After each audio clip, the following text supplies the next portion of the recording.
नमस्कार, news point लेकर हाजिर हूं मैं राजीव। दोस्तों, प्रधानमंत्री नरेंद्र मोदी कब कौन सा खतरनाक खेल देश के साथ खेल जाएं, इसका अनुमान लगाना बहुत मुश्किल होता है, बहुत कठिन होता है। रविवार को जब से मोदी ने देश हित में पेट्रोल और डीजल बचाने के लिए बोला है, सोना न खरीदने के लिए बोला, सोना और चांदी दोनों न खरीदने के लिए बोला है, उसमें हीरा भी जोड़ लीजिए, विदेश यात्रा पर न जाने के लिए और यूरिया कम इस्तेमाल करने की जैसी बातें कही हैं, तब से एक डर आम जनता में फैल गया है कि क्या 2008 जैसी मंदी के हाल तो फिर से नहीं बन रहे हैं। आप जानते हैं कि मोदी ने कोविड काल जैसे वर्क फ्रॉम होम और ऑनलाइन क्लासेस की भी बात की है, जिससे डर और ज्यादा बढ़ गया है।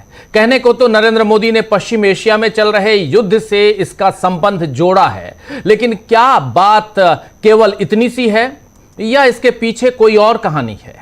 अब इसकी पड़ताल भी होनी चाहिए, क्योंकि लोकतंत्र में यह रवैया बार बार क्यों अपनाया जा रहा है कि जब चाहे कोई नया फरमान जारी कर दिया जाए, कोई नई बात कह दी जाए और इसमें अपनी संसद तक को भरोसे में न लिया जाए। जी हां, संसद तक को भरोसे में न लिया जाए। आपको बता दूं कि मोदी की नसीहत के बाद शरद पवार, जो एनसीपी शरद पवार गुट के चीफ हैं, उन्होंने भी उनको एक नसीहत दी है। एक पोस्ट में शरद पवार ने लिखा है कि पश्चिम एशिया में व्याप्त अस्थिरता और युद्ध जैसी स्थिति के मद्देनजर 2 दिन पहले देश के प्रधानमंत्री नरेंद्र मोदी ने कुछ घोषणाएं की। इन घोषणाओं का देश की अर्थव्यवस्था पर दूरगामी प्रभाव पड़ने की संभावना है। इन घोषणाओं की अचानक प्रकृति ने आम नागरिकों, उद्योग जगत और निवेशकों के बीच बेचैनी का माहौल पैदा कर दिया है। ये स्थिति निश्चित रूप से चिंताजनक है।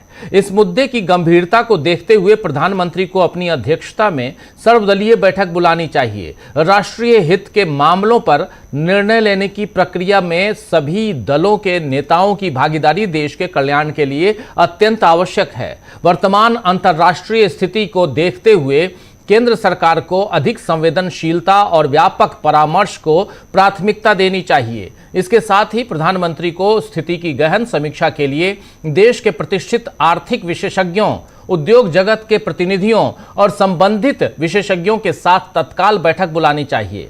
भविष्य की नीतियों पर व्यापक चर्चा होनी चाहिए। मौजूदा हालात में देश की जनता में विश्वास और स्थिरता कायम करना सरकार की सर्वोच्च प्राथमिकता होनी चाहिए। ये हमारा दृढ़ रुख है, ये कह रहे हैं यहां पर शरद पवार। शरद पवार ने बिल्कुल सही कहा है कि ऐसे गंभीर मुद्दे पर चलते फिरते बात तो नहीं हो सकती कि जब जो मन किया वो कह दिया। इसके लिए बाकायदा संसद को भरोसे में लेकर बात करनी चाहिए। हालांकि मोदी तो खुद अपनी बात से इतना पलटते हैं कि समझ नहीं आता कि कब वो सच कह रहे हैं, कब वो गलत बोल रहे हैं, झूठ बोल रहे हैं। कांग्रेस ने एक पोस्ट में सीएम मोदी और पीएम मोदी के 2 बयान दिखाए हैं। सीएम मोदी यानी जब मोदी साहब जो हैं वो गुजरात के सीएम थे तब का बयान, और पीएम बनने के बाद के 2 बयान जरा आपके सामने लाना चाहता हूं कांग्रेस के। इन दोनों बयानों को देखिए, आपको समझ में आ जाएगा कि कांग्रेस यहां कहना क्या चाहती है। सुनिए जरा। आर्थिक संकट इसलिए पैदा हुआ है कि लोग सोना खरीदते हैं। बताइए, आपके गले उतरता है भाई? सोने की आयात पर भी देश का बहुत बड़ा पैसा विदेश जाता है। मैं आप सबसे, देशवासियों से आग्रह करूंगा कि जब तक हालात सामान्य न हो, हम सोने की खरीद को टालें। गोल्ड की जरूरत नहीं है। तो सुन लिया आपने, सोना खरीदने से महंगाई बढ़ती है, यह बात मोदी के गले से नहीं उतरी थी जब वो सीएम थे। तो अब क्यों कह रहे हैं कि सोना मत खरीदो? दरअसल इस देश की जनता को टेकन फॉर ग्रांटेड, जी हां, टेकन फॉर ग्रांटेड लेकर नरेंद्र मोदी की जब जो मर्जी आती है बोल देते हैं। और वो जानते हैं कि जब वो जो चाहेंगे सो करवा लेंगे आपसे। कभी ताली बजाने कही, ताली बजाई आपने। कभी थाली पीटने कही, थाली पीट लिया आपने। कल को छाती पीटने कहेंगे, छाती आप पीटेंगे, क्योंकि वो जैसा कहते रहे हैं वैसा आप करते रहे हैं। अंधभक्ति में आप चूर हो चुके हैं। इसीलिए जानते हैं वो कि जनता के पास चुपचाप बात मानने के अलावा चारा भी नहीं है। याद कीजिए 8 नवंबर 2016 की रात को 8 बजे 8 नवंबर 2016 की रात 8 बजे नरेंद्र मोदी ने अचानक नोटबंदी का ऐलान किया था। उसके बाद देश में कैसी अफरा तफरी मची ये कोई नहीं भूल सकता। इसके बाद 25 मार्च 2020 को लॉकडाउन का ऐलान किया ऐसे ही किया गया। हालांकि उससे पहले 22 मार्च को एक दिन का जनता कर्फ्यू लगाकर ट्रेलर तो दे ही दिया था कि अब क्या हो सकता है, लेकिन फिर भी 140 करोड़ की आबादी वाले इस देश ने यह सोचा नहीं था कि उन्हें एकदम से इतने सख्त कदम का सामना करना पड़ेगा। गरीब मजदूर उस वक्त गर्मी में सैकड़ों किलोमीटर चलकर, पैदल चलकर अपने घर पहुंचे थे। ऐसी ट्रेजेडी तो विभाजन के वक्त भी देखने को नहीं मिली थी जो उस समय हम लोग देखे। 2020 की बात कह रहा हूं, लॉकडाउन।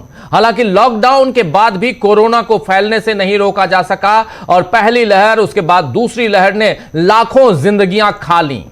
पता होगा आपको, कल पेट्रोलियम मंत्रालय की सचिव ने बताया कि मोदी ने ऐसी अपील क्यों की, और आज पेट्रोलियम मंत्री हरदीप सिंह पुरी साहब ने एक्स पर एक पोस्ट में लिखा कि जो लोग 140 अरब यानी 1 अरब 40 करोड़ भारतीयों और देश के ऊर्जा क्षेत्र के लिए एक मुश्किल हालात को लेकर जश्न मना रहे हैं, उन्हें अपने अंदर झांकना चाहिए।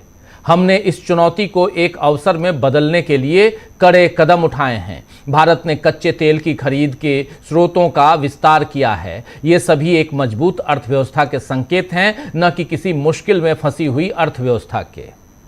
ये कह रहे हैं यहां पे हरदीप सिंह पुरी साहब। मतलब संकट है, फिर भी हम नहीं मानेंगे कि संकट है। ये रवैया मोदी सरकार का है। वैसे खबर यह भी है कि आईटी उद्योग संगठन nascent information technology employ senate, जी हां NITES, नीटेस ने श्रम एवं रोजगार मंत्रालय से आईटी कर्मचारियों के लिए घर से काम करने का प्रावधान अनिवार्य करने संबंधी सलाह जारी करने का आग्रह किया है। यानी एक सर्कुलर जारी किया जाए जिसमें कहा जाए कि सब लोग वर्क फ्रॉम होम कीजिए, खासकर आईटी कंपनियां। ये आग्रह मोदी की वर्क फ्रॉम होम की अपील के बाद आई है। वहीं नीति आयोग ने केंद्र सरकार को देश भर में बड़े निर्माण और ध्वस्तीकरण कामों को 2 साल के लिए रोकने की सलाह दी है। इस सिफारिश में निर्माण भवन, उद्योग भवन और शास्त्री भवन, ये 3 नाम ले रहा हूं, आप तीनों नाम जानते हैं। ये दिल्ली में है और बहुत ही कहे तो इंपॉर्टेंट भवन है। ये तीनों बहुत महत्वपूर्ण, निर्माण भवन, उद्योग भवन और शास्त्री भवन। और ऐसे भवनों को केंद्रीय मंत्रालय के जो परिसर हैं उसमें जो अभी निर्माण कार्य चल रहा है, आप जानते हैं कि दिल्ली में एक अलग काम चल रहा है जहां नरेंद्र मोदी अपने सपनों का महल तैयार कर रहे हैं। उसमें इन भवनों में भी ध्वस्तीकरण का काम होना है, इसमें भी तोड़ फोड़ होना है, कुछ को तो पूर्ण रूप से ध्वस्त कर देना है।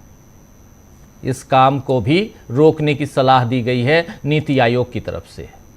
अब सवाल यह उठता है कि क्या यह सब अनायास हो रहा है? यह अनायास तो नहीं हो रहा है। वाकई देश में कोई गंभीर स्थिति, गंभीर हालत बनी हुई है जिस पर पर्दा डालने की कोशिश में नरेंद्र मोदी हैं। यहां ध्यान देने वाली बात यह है कि जब भी ऐसा कोई गंभीर संकट होता है या सरकार को जवाब देने की जरूरत होती है तो नरेंद्र मोदी विदेश चले जाते हैं और अब फिर विदेश जा रहे हैं।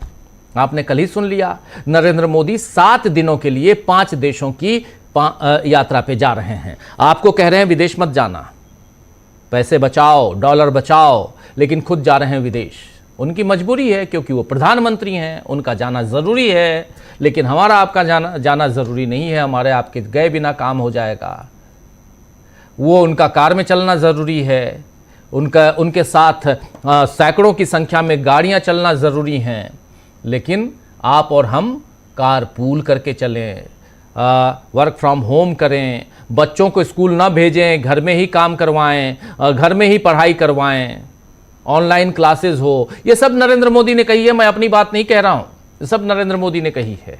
और इन सब के बीच जब पढ़ाई की बात आ रही है तो एक बात और भी आपके सामने है, और आप जानते हैं कि आज नीट का एग्ज़ाम जो है उसको कैंसिल कर दिया गया है। ये बहुत ही महत्वपूर्ण चर्चा का विषय बना हुआ है। नीट का एग्ज़ाम भी, उस पर भी आएंगे। लेकिन सबसे महत्वपूर्ण बात यहाँ पे जो आती है वो यही कि आखिर नरेंद्र मोदी करने क्या जा रहे हैं।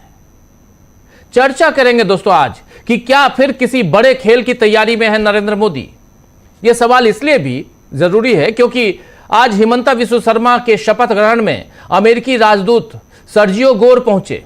अमेरिका का हमारी अंदरूनी राजनीति में आखिर ये दखल और मोदी सरकार में खुल्लम खुल्ला आखिर क्यों? क्या ये वाकई किसी विदेशी दबाव में है?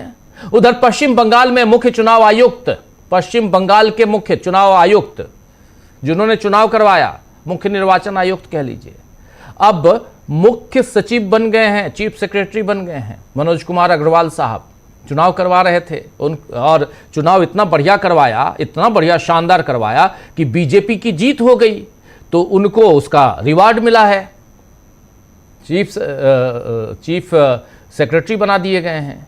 बीजेपी के जीतने के हफ्ते भर के भीतर यह फैसला हुआ है, यानी अब कोई शर्म लिहाज नहीं दिखाया जा रहा है, कोई लिहाज नहीं, कोई शर्म नहीं। क्या इसके बाद हमें लोकतंत्र के लिए चिंतित नहीं होना चाहिए? आज इसी पे चर्चा करेंगे। और इसमें नीट भी आता है, वो भी इसी लोकतंत्र में है, उसके लिए चिंतित नहीं होना चाहिए। जहां बच्चों की पढ़ाई, नेशनल टेस्टिंग एजेंसी ने मेडिकल प्रवेश की सबसे बड़ी परीक्षा, जी हां, मेडिकल में आप एडमिशन लेना चाहते हैं तो इसके लिए सबसे बड़ी परीक्षा जो होती है वो नीट होती है, और नीट 2026 को रद्द करने का फैसला आज लिया गया है। 3 मई को नीट की परीक्षा आयोजित की गई थी, इसी 3 मई को, लेकिन उसके पर्चे पहले से ही लीक हो गए थे और इस वजह से एनटीए ने परीक्षा को रद्द करने का फैसला किया है। तो खबरें इतनी हैं, इतनी खबरें हैं, तमिलनाडु से लेकर पश्चिम बंगाल तक, असम से लेकर दिल्ली तक, और इन सब के बीच नरेंद्र मोदी के विदेश जाने तक, सबकी चर्चा की शुरुआत करते हैं। आइए हमारे साथ कुछ वरिष्ठ साथी जुड़े हुए हैं, उनसे पहले परिचय